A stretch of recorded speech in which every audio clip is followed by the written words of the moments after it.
Hello, friends, family, and keepers of the faith, to Blog 52, week ending the 19th of February 2023.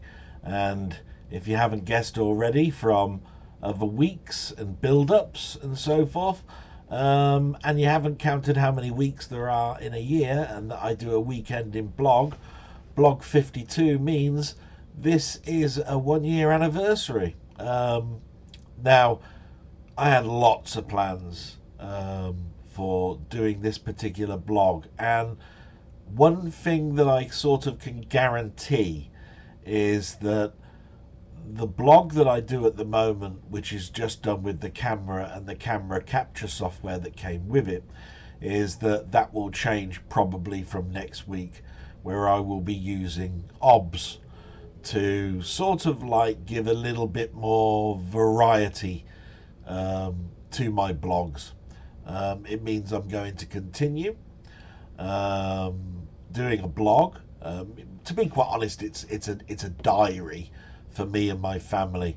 But the fun aspect of it is that you guys keep my brain active and prompt me for things that are very nostalgic to me, that have a retro bent to them. And from that point of view, it means I would be silly to not do it, even though, you know, not many people watch it. Who's not to say that it will be the most popular blog or anything in the year 2050? You never know, do you? Little acorns and everything. So this week has been a strange one. I'll just explain that today is a lovely sunny day. I've woken up. It's just approaching 9:45 at the moment. And I've got little jobs to do that I do every Sunday. Get my mum some shopping. She wants her papers. I've got to upload this file plus one other, which I'll explain in a moment. And basically get my brain set for what the week ahead is going to be. And that's one of the problems that I have, in the fact that I'm semi at work and not at work, and every Monday I have a meeting to see what we're going to do, and my chair still hasn't arrived, and yet my manager purposely set out a plan for me to go back to work for the next 5 weeks. And you know, it's listing things like what they want me to do in the time scale that I'm going back, and it was all set on the fact that the chair is supposed to be here. I was promised the chair would be here the following week, which was last week, and here we are, and it's not here. Now, the good news is I always go into work. I actually drive to the physical place of work on a Wednesday, but I do find that I do get very tired driving to that place of work, doing some work then driving back, and then also trying to fit in my walk, which I do every day, because my energy levels are just not quite at that level yet. So it's all a bit of a mess. I never know where I'm at until I have my meeting with my manager on a Monday. I'm not knowing really what that meeting's going to be like on tomorrow, because the chair's not here, but they've got a plan for me. So things might have to move around a bit. The chair might arrive Monday afternoon, which changes everything back again. Just a big mess. And it's reason why my brain is a bit muddled and preoccupied, and not so much product is coming out from me. Not that I did a lot of product, but I did like to research something, find a game, see if I could find everything up about it, download it, play it, see if it was something that I enjoyed or not, record it, and then place it out there. And although some of these things can take literally 20 minutes, depending on how you scrutinize your own channel, you could spend 2 to 3 hours just umming and ahhing whether it's worth it or not. So another thing that I might alter about me. But we're going to come back to me after the news. We've spent the first 5 minutes doing an intro. So we'll get to the war, shall we? As you know, that this news is just the timestamp what this blog is. So what I read about this week about the war. A nuclear plant narrowly avoided a potential disaster after 2 Russian cruise missiles came close to hitting on Saturday morning. Now, I can't pronounce words for crap, but it says the Pivdenovkranskaya nuclear plant was the target, and the missiles flew past at 8:25 and 8:27 a.m. It is not clear if the plant was the intended target or not, but the narrow miss raised the threat of a nuclear disaster. Yeah, so they believe the plant was the target. It flew over. It didn't hit it, putting a question mark over if that was intended or not. But the news article doesn't say where the missiles hit or if they were hit in the air before they hit the ground. So it's an unknown. What we have to understand here is that if you're firing 2 cruise missiles in a particular trajectory and it passes over a nuclear power plant, that's quite a coincidence. And to be quite honest, firing over a nuclear power plant just incites this whole war situation more than it is at the moment. So I just want the war to end. I pray for the Ukrainians. If any of these things do blow up a nuclear power plant, we really are in the shit. Let's end it as best as possible, please, and as fast as possible.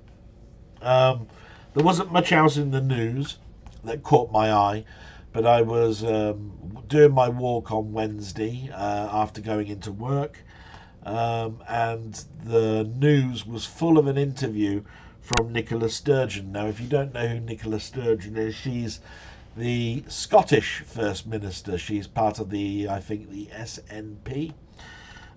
She resigned as First Minister on Wednesday. She said, "In my head and heart, I know the time was now." And the SNP are now looking for a new replacement. Now, there was lots of speculation about why she left. Some people were saying it's because she had nowhere to go in regards to another referendum for the Scottish to leave Britain and become their own place, as it were. There are a number of other things mentioned. I like the unity of the British Isles, but I do realise that my Scottish friends deserve what they want for themselves. I just know that it's very much a Brexit type question. It's like, do you totally understand what it means in regards to National Health Service, sort of like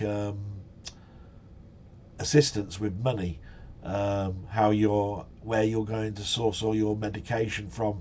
If you have to source it from Britain, the borders will change based on the Brexit decision that was made 4 years ago, etc., etc. Everything will change, and change is good.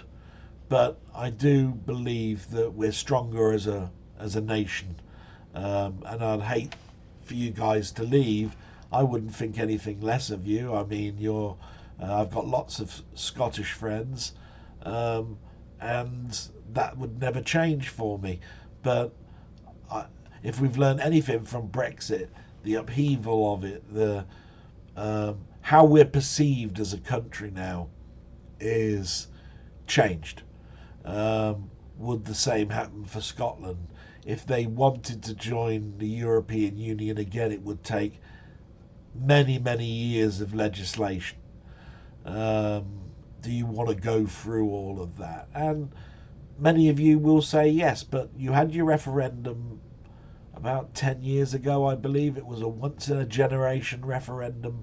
It depends on what your term of generation is, but I always thought it was about 20 years. But As far as I'm concerned, I think it'll be probably good that Nicola has decided to go down, sort of like step to one side. It's not that I didn't like her, it's just I didn't really get her, and I didn't think she was a very likeable person. But anyway, we go past that, and the last part was just an interesting little thing about how we define political correctness and everything today. So it was about Roald Dahl. Now, Roald Dahl is an author, and one of those ones that I read quite a few books during my youth. The stories were great, and there are many films. But it says here in the article, hundreds of changes have been made to Dahl's books in the publisher's collection, which is now with Puffin Books. On the copyright page is a notice that makes a comment that Puffin reserved the right to change the language in the book as much as they need to keep it with the times. So what they're saying is we can change a character, we can change the words, we can change the language of everything, and still do this with a disclaimer at the bottom. And all because of the language that was used. Now, you might think there isn't probably going to be a lot of language, but there will be. You don't want to call, although a tramp is a word that is still bandied about today. Because they smell, they're out, they're homeless, they're in the streets, they bum around everywhere, unemployed. We call them homeless now. Now, if Puffin wanted to say a homeless guy came along rather than saying a tramp came along, I have to look at it and go, I want to remember the book for the way that it was written at the time, because my brain can sort out for me whether that word is correct or not. They're trying to protect new readers, new children, and I understand that. But then it makes perfect sense on why we have this printing number that's inside a book saying first printed in 1963, this printing 2023, etc., etc. But I think I'd rather have it in the way that the author wanted us to read it. That author is not around anymore, has no say in the matter. But I also recognise that writer sold the book as is and gave away his whole rights to what you want to do with it because he was paid for it. So it's a very difficult subject, one that maybe could turn into a topic for somebody else. For me, I just find it a sad day, really, in regards to how we write things now and how things were written back in the day. I'll give you a perfect example. There was a game I played last year, which was a trading game. It was set in the 16th, 17th century. All different nations. I was the British in it. The whole game was scrubbed by having slaves in it.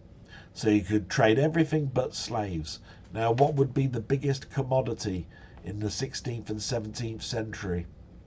Going to foreign lands and selling your wares, and it would be slaves. We have to understand that's history. That happened. We learn from that, how that happened. Why change something in a game? Yes, you can probably get the same enjoyment selling oranges, but at the end of the day, to be historically accurate, you need to have that in it. We need to be ashamed that it happened, that's all. And the better way to shame it is to basically keep it in, really. Just going to have some product placement for a moment. I do apologise. I love freshly squeezed orange juice. That machine's the most used machine, I think, in the house, squeezing orange juices. So we get to my shout-outs, yes. And the bumper collection of people that have commented and raised questions for me, which I totally appreciate every week. May seem like a shorter list, but the comments are longer. It's absolutely fantastic that people do this. I'm very appreciative of it. So every single one of these gets a badge of honour from me. And they are Denny, Jambon, Milfy Swimbuckle, Roberts Retro Gaming, Wee Bob Art, David Retro Games Played Badly, Steve's Gaming, Martroid, Mainmeister, Colin Jones, and the name I destroy every week, Magda Koziraziak. Oh God. Now I have to turn around and say Magda has commented and said she didn't love the way I destroyed her name, but she said she'd do a new video. She's just taken a break for a bit where she would say her name slowly so I get it correctly, and unfortunately she hasn't done that. But I will say this, I have watched more of your videos just in case you did at some point put your name in your self-help videos, which I find very entertaining, by the way. But I just couldn't find one. I do know it's Magda, and a lovely lady, and I'm hoping to see more content from you when you come off of your hiatus. I know it's a very busy time for you, being in the health industry, so I just wanted to wish you well, looking forward to those new videos. So now we get to the questions. Now, no prep. As I said, my brain has been froggled, and I just haven't really had the time to sit down and think about anything other than why is work like it is, when is work going to start, when am I going to get into a regime. So we'll start at the top, and the top one I've got is Denny. Now Denny's had a lot of problems sending me comments. They've not appeared. They've appeared for the first day and then they disappeared, dropped off, and they're not held for review. I've checked all my filters. He sent a couple yesterday, because they were in from the week previous and this week and so forth, and they just don't show up. These ones, when he resent, have remained after 24 hours, so that's absolutely fantastic. So this is the first time me reading them as well. He stated, it's really depressing to see no end to the war, definitely. As for the Conservative Party, no chance Sunak is going to turn this around. Totally agree with that. I don't know what to make of the balloon in America. Propaganda as a means to some future thing that they have planned. Yeah, weird one this. And then I'd also read in the news this week that hobbyist balloons are being shot out of the sky. I really don't know. But there's even speculation that they're flying saucers or left by aliens. Depends on how far you want to really take that story. I just found it very, very interesting when I was reading it out last week. Questions he's put. Really enjoyed the questions about cartoons, animation, Battle of the Planets, It's the Wolf, Baylor's Comets, and Sinbad and his Magic Belt are Grail titles I want released. Yes. Now, I speak to Denny quite a little bit. I found him a few, well, I've got them all, but I haven't sent them all yet, of It's the Wolf. But I told him a sort of a remnants of a memory where I said I remember the theme tune as well. And as a kiddie, I had a similar belt, but it was about Sinbad and his magic belt. And he had this S on his belt. It was made of elastic, and when he pulled it, he sort of turned into a Popeye type character. Must have been mid-60s, early 70s cartoon. Can't find it for love nor money, other than I found a few YouTube badly recorded versions of it that are so bad you just really wouldn't watch it. And I have to admit, he has stated he's got grail things that he wants in regards to media. I do as well, but I tend to not call them grails, because if you're in the comic industry, they talk about grails all the time, like, oh, that's a grail comic, I want that. But every year you'll change. Or go, that becomes a new grail. Or suddenly you've got 100 grails and you're going, no, a grail is supposed to be the most wanted thing, not things. So you're supposed to really have one in each area. So one video, one DVD, one Blu-ray, one Ultra HD, one TV show, one book, one comic book, one statue. It goes on and on and on. Not grails. So, yeah, that's an interesting sort of thing that happens in forums where they debate, why do we keep using the word grails? It's grail. But anyway, interesting point on paddle controllers. I'd love to know anyone with information for a paddle or spinner control USB. Need one for my breakout type games. Yeah, well, the person that was designing a spinner from scratch was Ponder, and his name's Colin, and I can certainly put you in touch with him. But there are many people that will make a paddle or a spinner, and you can buy them on eBay. And the other thing, as pointed out by my good friend Mainmeister, is that you can buy 8-pin to USB adapters. They are a bit hit and miss, but for the most part they work, and it might be worth you seeing if you can buy a cheap pair of Atari VCS paddles and buy one of these adapters, which I think are less than £5 or £6 from Amazon, I believe. If not, all you need to do is go to somewhere like X Arcade or something like that, where they will make these little adapters for you. So then he talks about his own video. Big thank you, Dale, for plugging my Matrix video, and he really enjoyed putting that together. My pleasure, mate. What a video that was. I just think it's what I'm aspiring to be. There's no way in this particular instance that I could be how you've made that video. I mean, it looks almost like you put a month in to do a 30-minute video for us on a game called Matrix from 1982, 81. So I will get there in the end. On TV, highlights for me this week were The Last of Us, The Old Man, and The Terminal.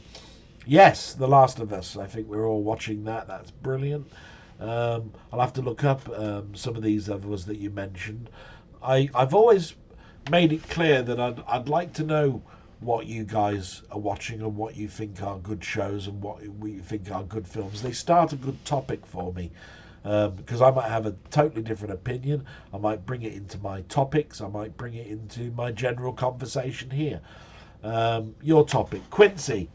Can't say I ever watched it with any conviction, but yet again you've managed to remind me of weekday afternoons around my nan's.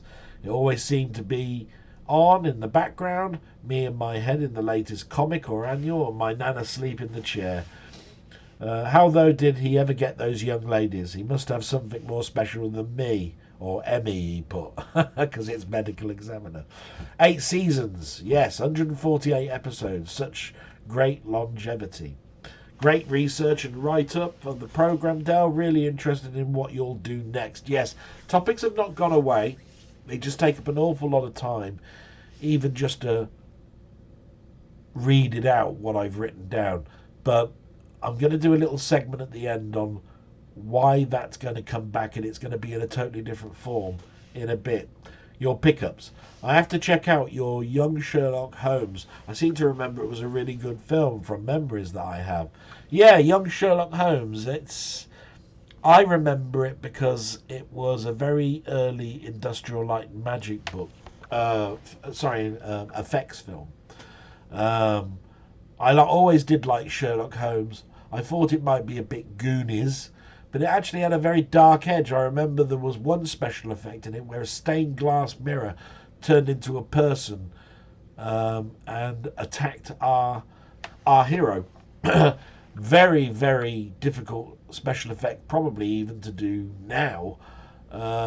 Back then, you'd have to turn around and go, wow, we are really moving forward now with making films full of gloss. And then then he ended by saying he wished me well. Now, I told you he sent me two, so I'm just going to see if there's anything different in these questions. Yeah, Doug's question on comedy had me thinking comedy is either funny or it isn't. That's why I remember the 80s with alternative comedy, absolute bilge, the same as the woke output that's being banged out today. Two upcoming series to watch out for are Fallout, produced by Jonathan Nolan and starring Walton Goggins. Salem's Lot. Don't know whether this is going to be in the cinema or it's a TV production. It will have a hard time against the 1979 version. Amen to that. Question. You'll understand where I'm coming from with this question. Have you had anything valuable lost in the post?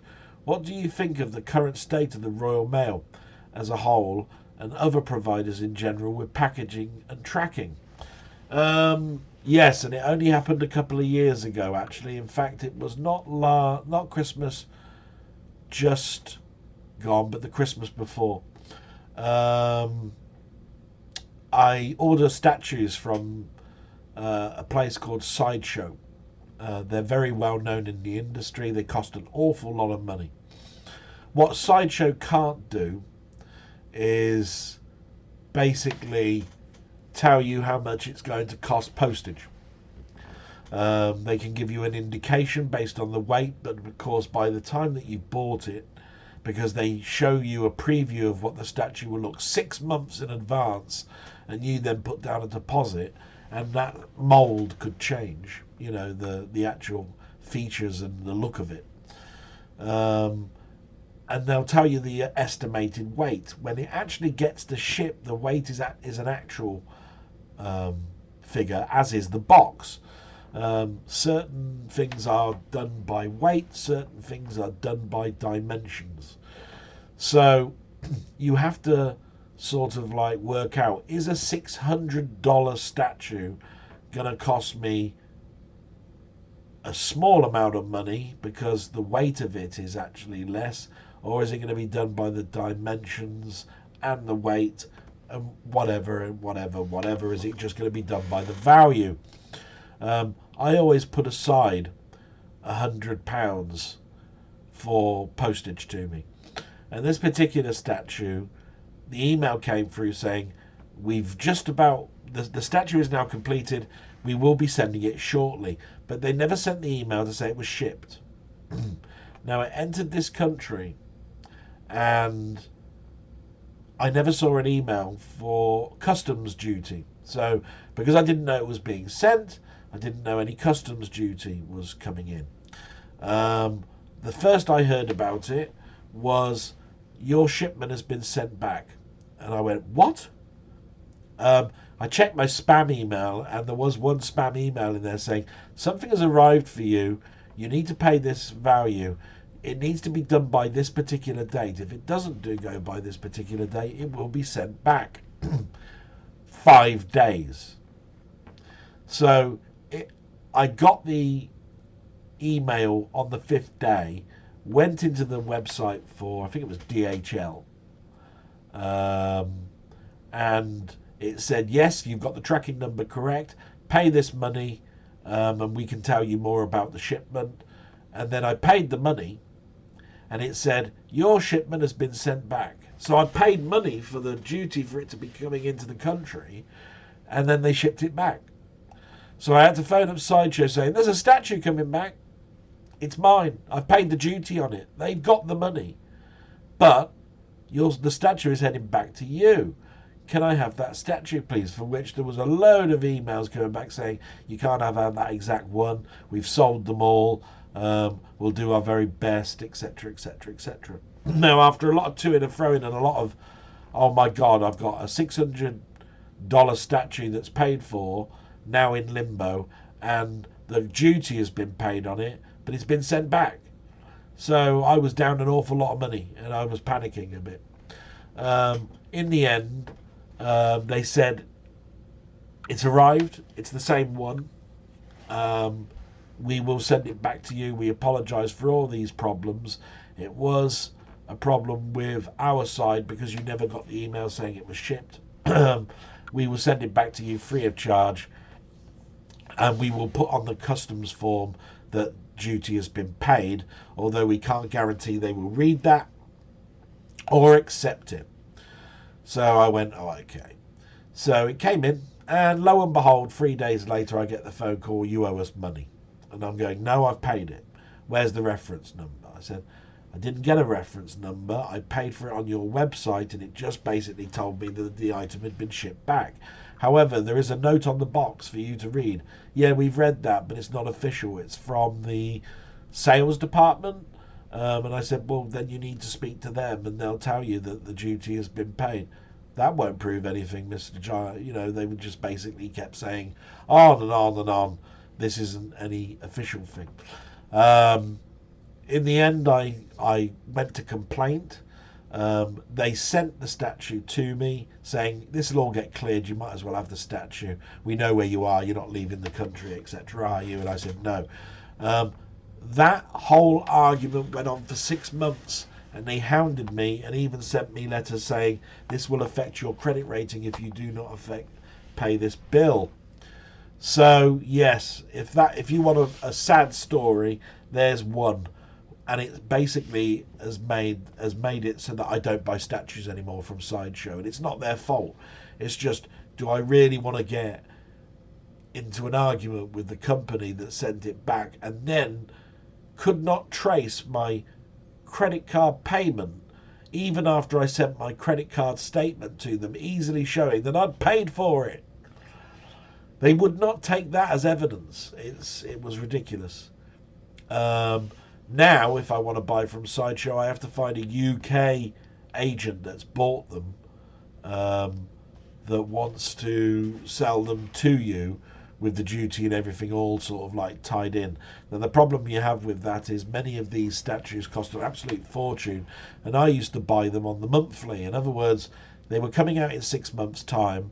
I agreed to give them $50 every month until that 6 months was finished, and then pay the remainder off, which meant that I was buying a statue for, you know, next to nothing. About $50 was the last payment, because I'd seen the money drip feed to them, like a loan.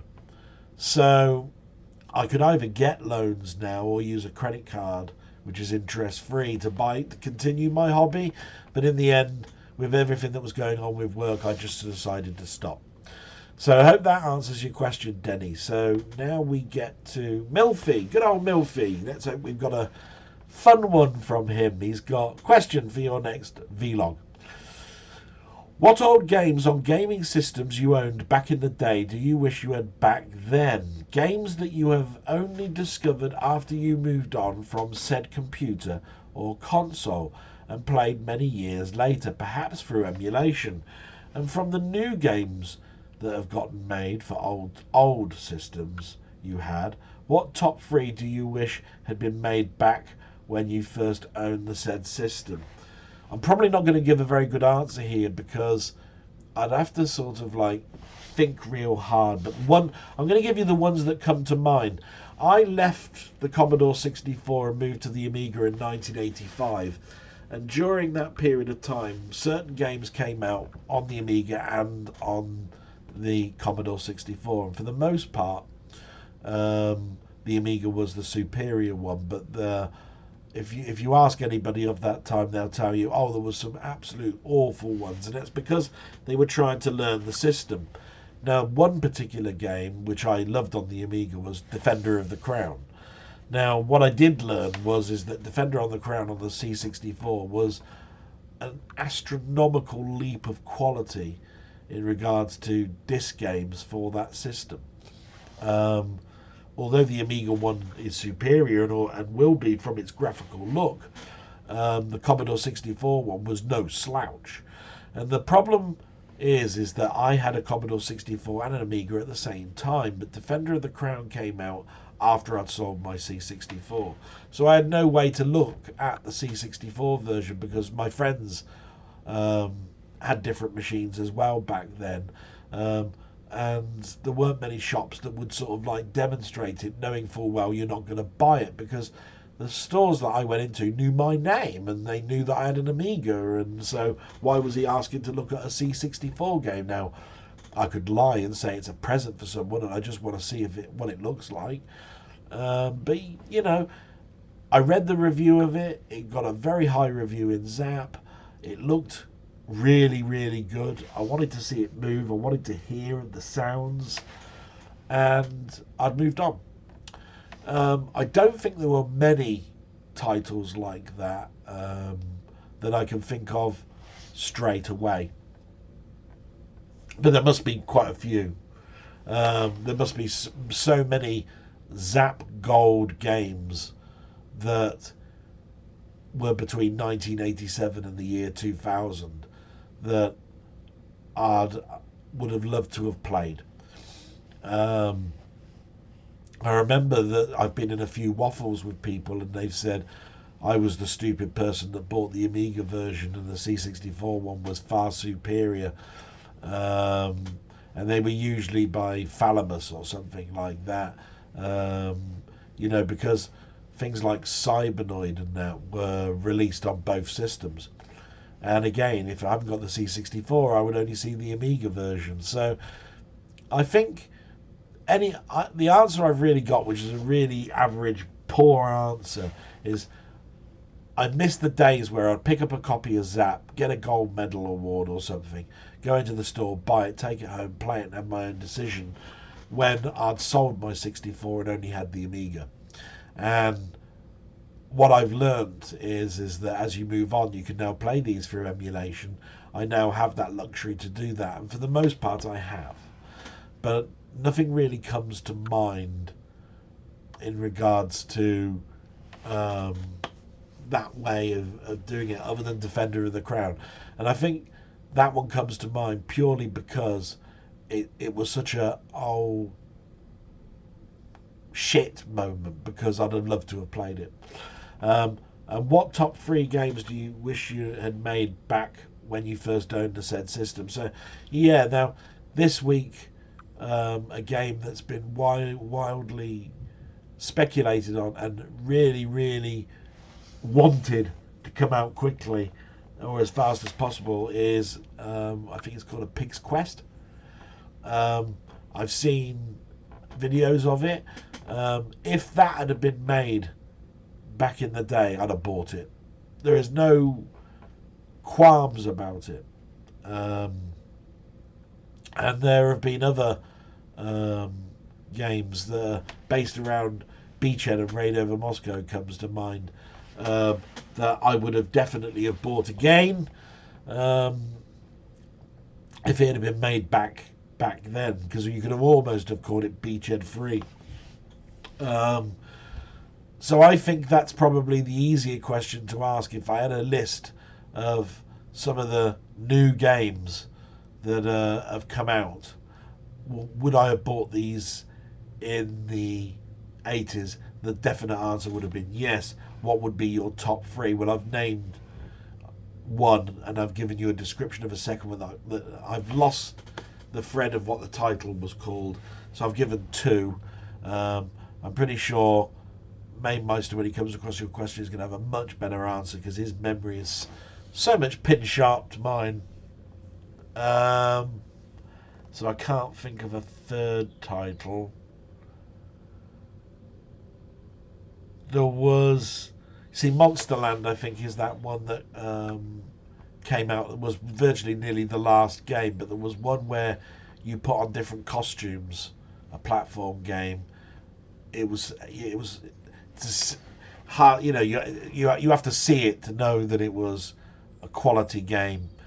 That would be the third one, I think. And it's funny that out of all of those 3 games, 2 of them are platform. Well, one's a platform puzzle, one's a platform, and the other one's a shoot 'em up. So yeah, different genres as well. Thanks very much, Milfy. Probably destroyed your answer then, but I did my very best with my muddled mind at the moment.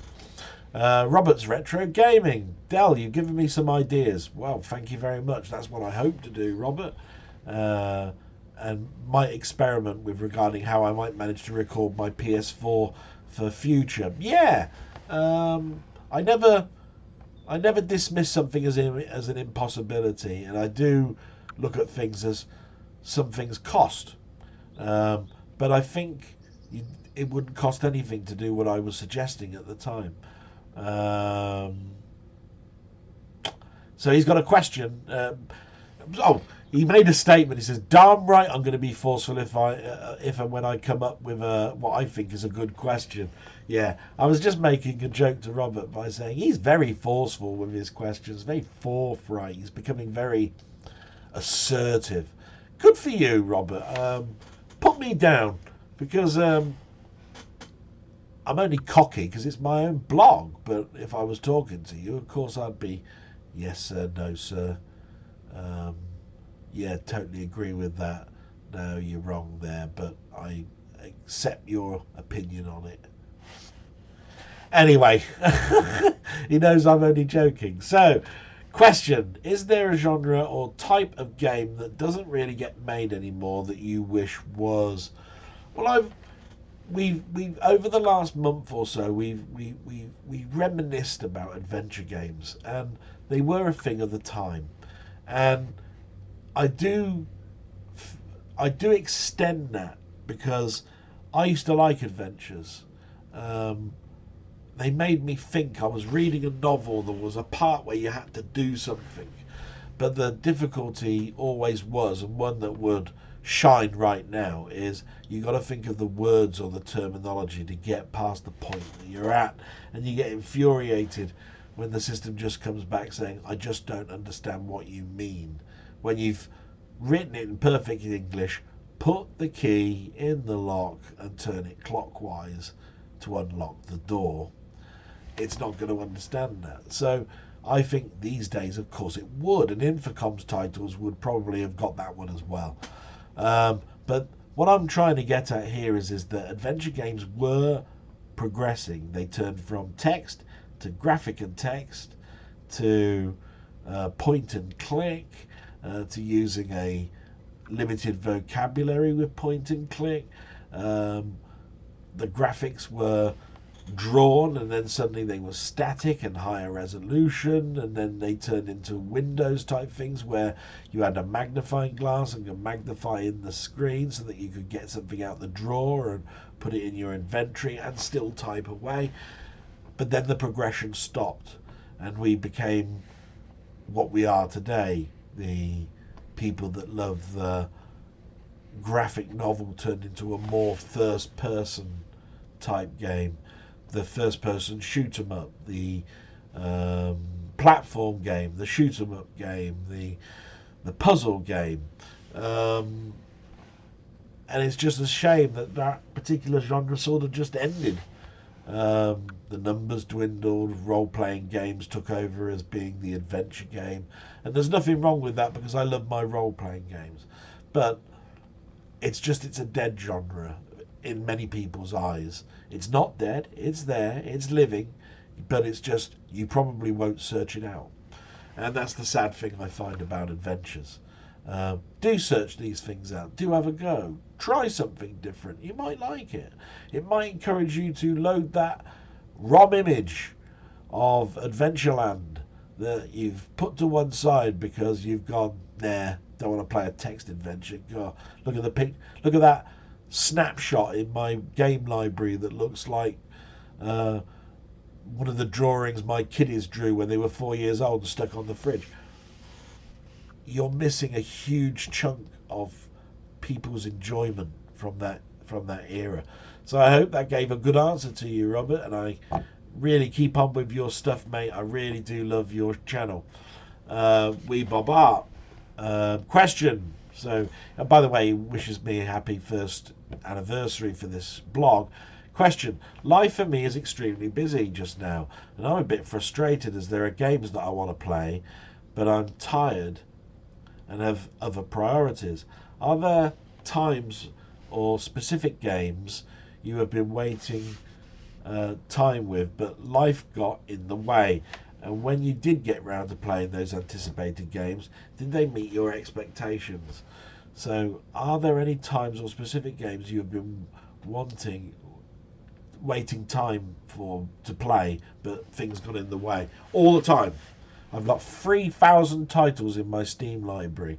There were RTS games in the 2000s that I couldn't afford every single one because I had a house.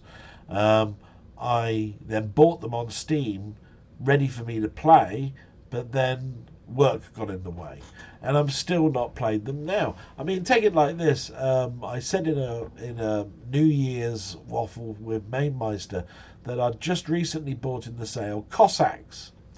Okay, a great RTS game that came out sort of mid noughties. Still there, still haven't played it, still not got around to it, and yet you'd think with me not at work I'd be able to play. But I've mentioned this before in my blogs that I get blurry vision from looking at the screen for too long, and it almost shuts my brain down, and I have to sit down and I nearly fall asleep, and then when I wake up I've got another couple of hours into me before it happens again.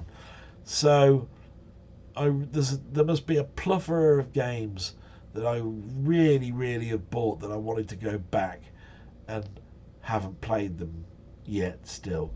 So the other thing that you've brought into here is, are there any games that you did get round to doing it, but did they meet your expectations? And I have to think here for a moment.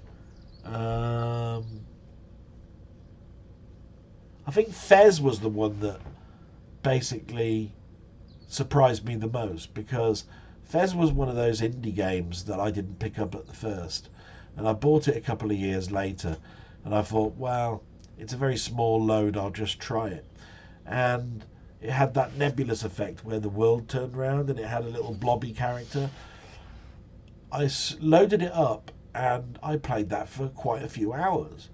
The problem with it was that life got in the way again, and it stayed installed, and I never went back to it.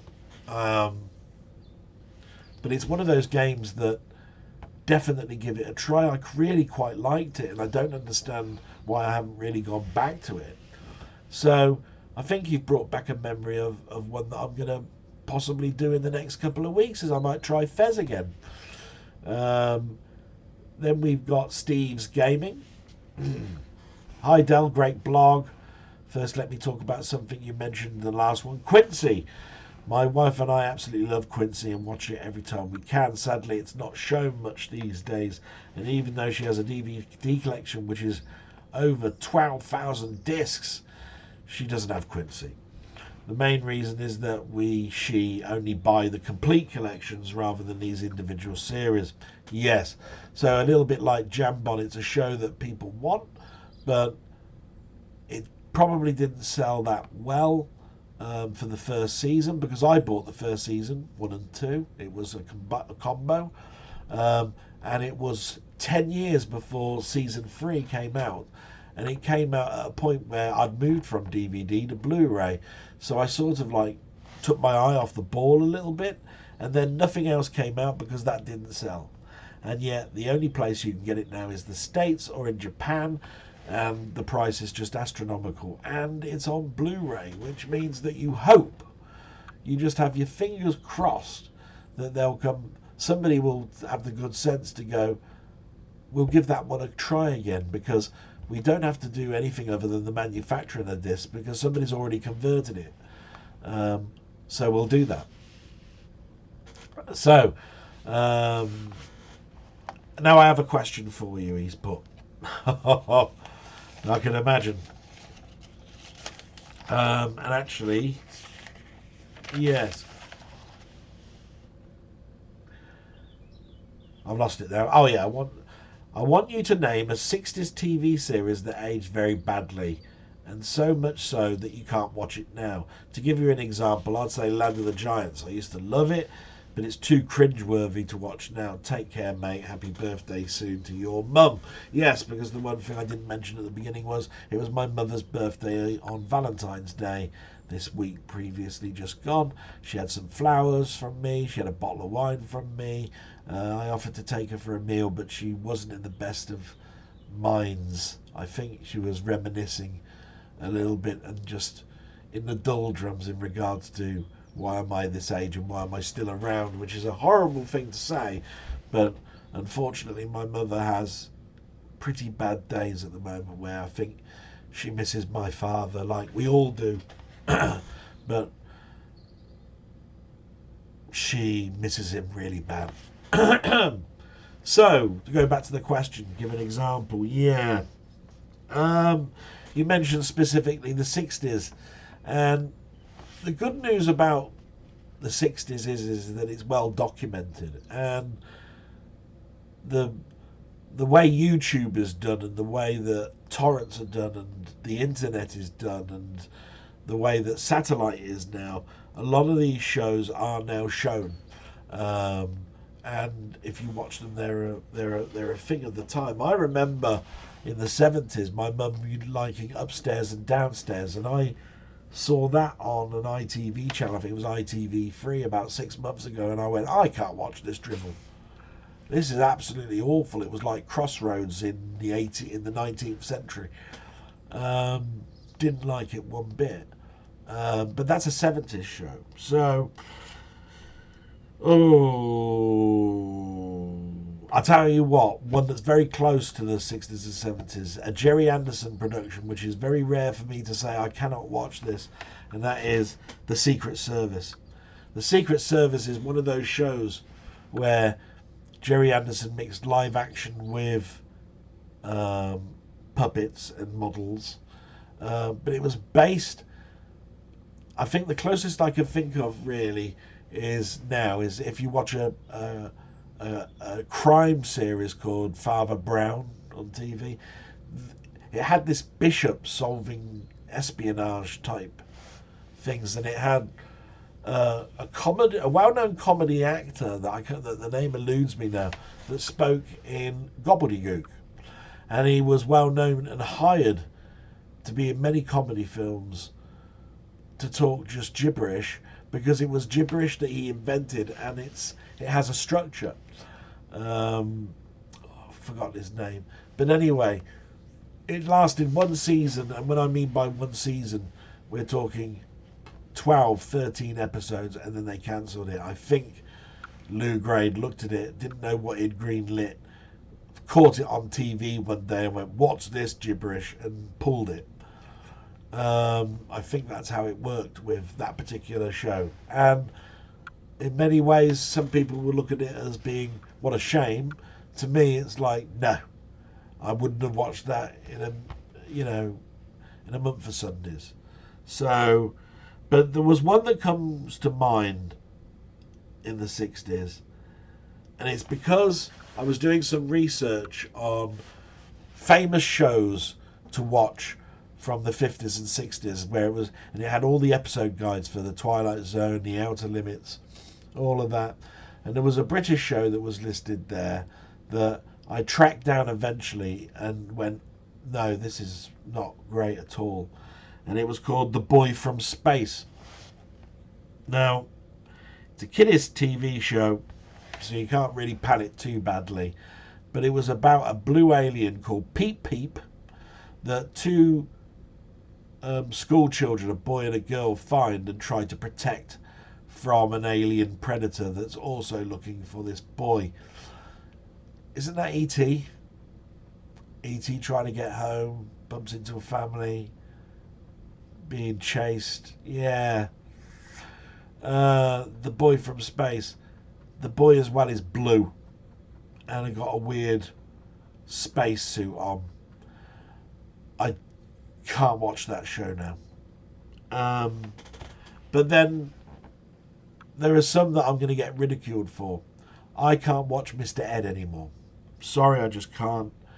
And there was one that I looked for around for years and years and years and couldn't really find anything on, only to know that it was really, really special and well known and loved, and went on for many years and starred a fantastic actress called Sally Field, and that was The Flying Nun. When I eventually tracked it down and played it, it was awful. I just could not get into this Flying Nun show, and that's definitely a 60s show. if you were to ask me about the 70s show, I'd have more answers, because we all know some of the ones that are just so diabolical. You see, from a nostalgic point of view, the Tomorrow People is a wonderful show to think back on, and the stories were great. The special effects were awful. If you watch it now, it's tripe. You wonder to yourself, who the hell made all this rubbish? But back then, that gripped, and my nostalgia element means I must have that as a box set, which I do. Do I watch it now? On occasion, which means it doesn't fit into it's too cringeworthy. But it's damn close. But it's a 70s show anyway. Steve, thank you very much. Salute, and my special salute to you. Love you. Can't wait for your show to come back. Your channel's wonderful and really missed at the moment, mate. And we're all here as a community to help you with your new PC and setting yourself back up so that you can bring out all those lovely games that you can't play for toffee, and I can watch all those death sequences again. Just my little joke. So then we get to Mainmeister, another enjoyable video. Fella, can I ask, do you consider yourself particularly inept at Jenga? I ask as there's a couple of mightily impressive stacks of what look like VHS tapes or DVD box sets in the background. Now, I did laugh, I did smile at this. He knows full well that I've mentioned many times in my blogs that I'm a hoarder. I collect DVDs. They have to be categorized, they have to be collated, they have to be placed into certain parts of your collection so that you can easily get to them, and I have no shelf space. So they are all in boxes, and because they turn up so frequently, I don't get to collate them as fast as I can, and so they build up faster than I can actually manage. Am I adept at Jenga? To be good at Jenga, you really do need to have two people, although you can play it by yourself. I think I stack my stuff quite well. I think if a nuclear bomb goes off and we all remain stagnant where we are, and it's a snapshot in time, some people will look at this 300 years on and say, what a weird stacking system this guy's got. He must have been primeval or Neanderthal or something, because it's just vertically stacked. He could have done so much better with a different stacking system. Very funny. So, second question, were you Swap Shop or Tiswas fan? And if the former, did you ever manage along to one of the Swap Shop roadshow things with Cheggers? And if you did you swap anything? Now, I consider myself Tiswas than Swap Shop. And the reason for that is it was around before Swap Shop. It was manic. It was everything I wanted to be, but my mum and dad would not let me be. And it was, above all, fun. Swap Shop seemed stuffy to me, but it was a great show. What I tended to do towards the end of Tiswas's life is I'd flip between BBC One and ITV, and that became easier to do as we picked up our first wired remote control. Yes, our first remote control was not infrared or sonic. It had a cable coming out of it because we got it from Multi Broadcast, and it worked out £5 cheaper than the remote control that was infrared. We had that for a year and a half. So I was flipping between them. So the adverts would come on Tiswas. I'd go, right, Swap Shop, watch that. 3 minutes later, right, back to Tiswas. Unless there was something of interest on Swap Shop that made me go, no, I'm going to stay on here. This has interest in this bit. And because the adverts were every 15 minutes, there was a lot of swapping about. So I'm in the ballpark that I was a fan of both shows, but my heart was with Tiswas. And I didn't go along to any road show, and I didn't go to any Radio 1 at the beach summer shows or anything like that. Pretty much, I think it was a time where most of my friends that were in the street would go off with their families on holidays. They weren't going either to an event unless it was very close to this hometown, and my hometown just got sidetracked. They were always going to a city or a big field in Wales, and I just kept thinking to myself, it'd be great if I lived in Wales. Which leads me, I think, hopefully to a good answer to you, Mainmeister. Thank you very much. Thumbs up. We'll see you tonight in your games played badly. I mean, games played on a Sunday. And it brings me with that link from Wales to Colin, our lovely train driver who bullet points everything, who supports me absolutely everywhere, even to the point of being a tech help if I need it, which at the moment I haven't needed it yet. But you never know, because he's always got a different insight to me. Question for your next blog. What mobile phone do you use? What would you get if money were no object? And what would be the capabilities of your ideal non-existent mobile phone? Well, I feel I've got the perfect phone, and that's why I haven't changed it. Although I used to change it every year, and that is this particular Samsung, which has got a nice electrical case, which tells you all sorts of things, and it's a Galaxy Note. The Galaxy Note is a great phone that I stumbled upon because it has a pen which I can draw on, so you can pull the pen out and I can write notes. I think you can even write notes on the page that I'm on. Yeah, there you are. So I only had to open it up and I could write a note, get milk. There we are. And I can just put that away and it'll remind me that I need to get milk, because that will stay on the screen. And I used to be very big on phones, and I used to want the latest one. I wanted the one with the biggest megapixels, the best sensor, the best display, the toughest display, the thinnest design, the smallest screen, the largest screen, to the point where I went, I want to make a phone call, and batteries now are shit. And I think this came around, my loss of interest in phones came around at the time where Samsung's phones were blowing up in people's ears because of bad battery design.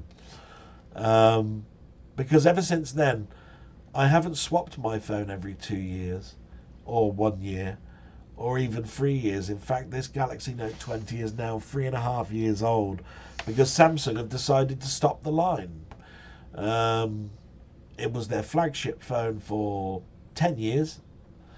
And then they decided to drop it because they've moved their technology into the fold phone, which basically is just the clam phone, but large, right? We've had Oyster clam phones for years, but these phones are fold out, and then they're as big as a tablet. And the hard thing that they've got to do at the moment is the hinge, which can be plainly seen. That plus the battery life plus the difficulty to make it waterproof has caused problems for Samsung. Now, when Samsung were first coming out with their foldable phone, they did it like a watch. It was almost like, here's my phone, and out of the side came this piece of paper that you pulled out like a stick, and your phone would stiffen out, and you could face talk people by looking at your hand. And it was a piece of technology that they called foldable technology, and they haven't got to that point yet.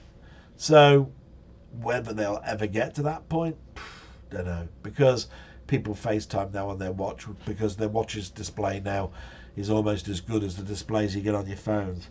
So with that, I come to the end of your question, Colin, and I hope I gave an answer, because there isn't really a phone with capabilities that I'd want to have.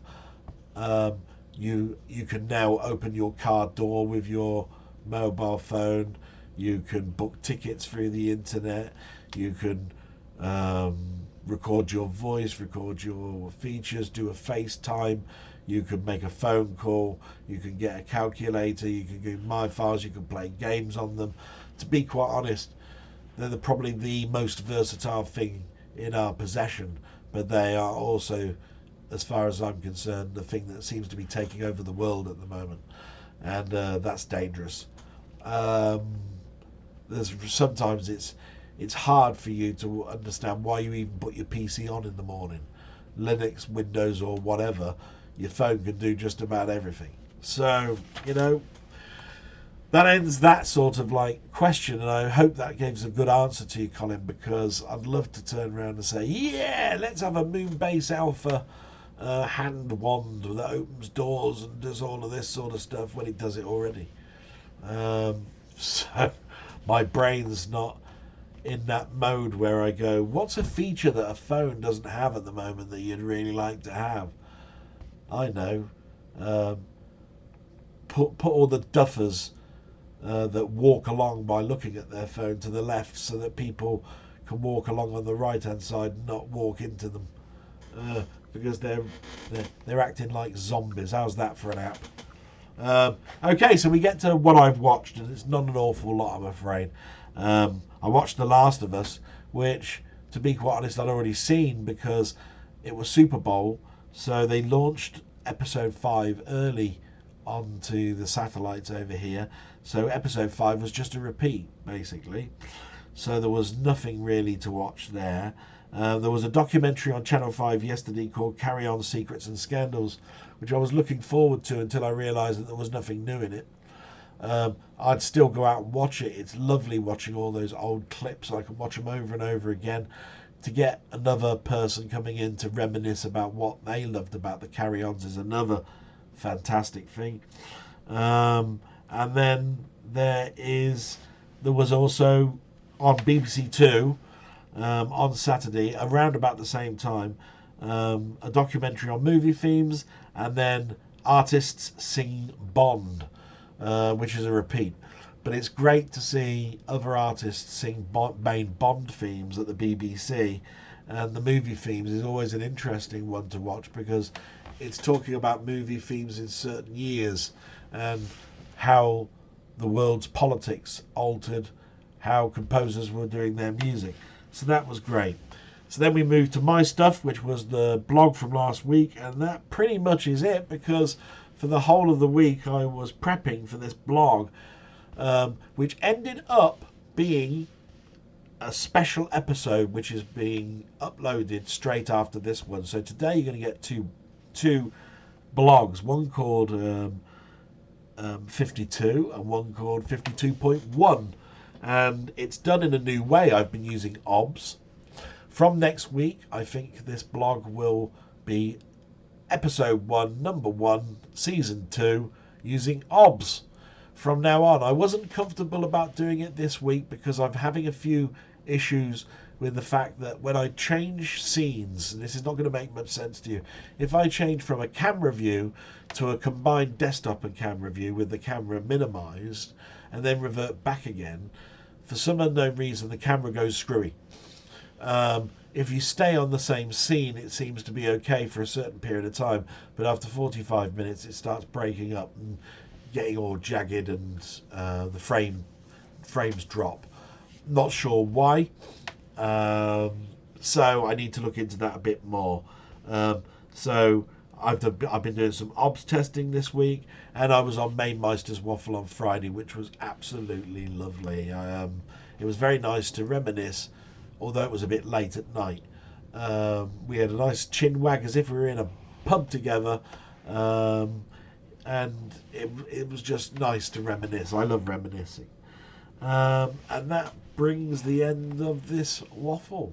Not too bad. There is a special, like I say, coming out, and I just want to thank you all and just explain what I've learned in the last year. So this week I did go back over all my episodes, okay, which is a little bit of a lie, because what I did was I looked at every picture that I snapshotted for my blogs, and you can definitely see just from my facial expression and my demeanor if I'd had a bad week or not. And the nice thing about it all is that as you look at the last 2 or 3 months, I've kept myself a little bit better. I've shaved more, kept clean more,